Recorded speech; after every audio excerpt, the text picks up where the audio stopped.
દર્શક મિત્રો, હું નવીન મહેતા ન્યૂઝ ઓફ કચ્છમાં આપનું સ્વાગત કરું છું। આજે 22 જાન્યુઆરી 2025 જોઈએ આજના સમાચાર। પશ્ચિમ ગુજરાત વીજ કંપની લિમિટેડ અંજાર વર્તુળ કચેરી અંજાર। ચાલો ઉર્જા સંરક્ષણ સાથે તમારા કાર્બન ફૂટપ્રિન્ટને ઘટાડીએ। ઉદ્યોગપતિઓ માટે, ગૃહિણીઓ માટે, ખેડૂતો માટે સ્ટાર રેટિંગવાળા પ્રમાણિત વીજળીના સાધનો વાપરો અને ઉર્જા કાર્યક્ષમતા વધારો।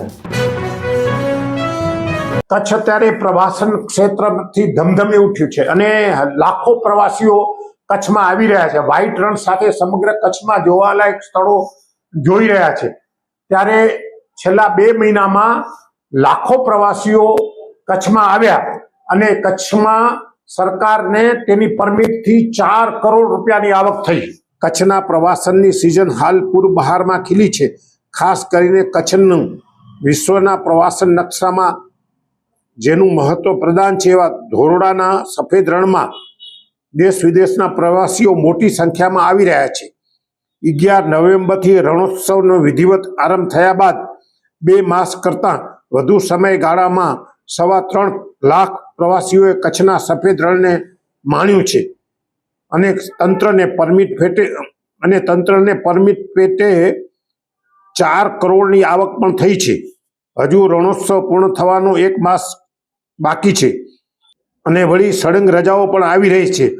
ત્યારે હજુ પણ મોટી સંખ્યામાં પ્રવાસીઓ સફેદ રણમાં પહોંચે તેવી ધારણા છે। ધોરડો સફેદ રણને માણવા માટે માત્ર ભારતમાં જ નહીં વિદેશથી પણ પ્રવાસીઓ આવતા હોય છે। સફેદ રણ જોવા આવતા પ્રવાસીઓ પાસેથી પરમિટ ફી વસૂલવામાં આવે છે। અત્યાર સુધીમાં 2 માસથી વધુના સમયમાં 3,24,000 પ્રવાસીઓએ સફેદ રણની મુલાકાત લઈ કચ્છના પ્રવાસન આતિથ્યને માણ્યું છે। પરમિટ ફી ઉપરાંત સબરસ પાર્કિંગથી વોચ ટાવર સુધી દોડાવાતી એસટી બસ પેટે તંત્રને અત્યાર સુધી 4 કરોડની પણ આવક થઈ છે। સોફ Kutch power by Opal electronics, LG best shop, Vijaynagar road Bhuj, Rambag road Adipur. Power by KC jewellers, latest fashion ડિઝાઇનના ઓર્નામેન્ટ્સનો વિશ્વાસપાત્ર શોરૂમ, હોસ્પિટલ રોડ ભુજ। દર્શક મિત્રો, આ હતા આજના સમાચાર।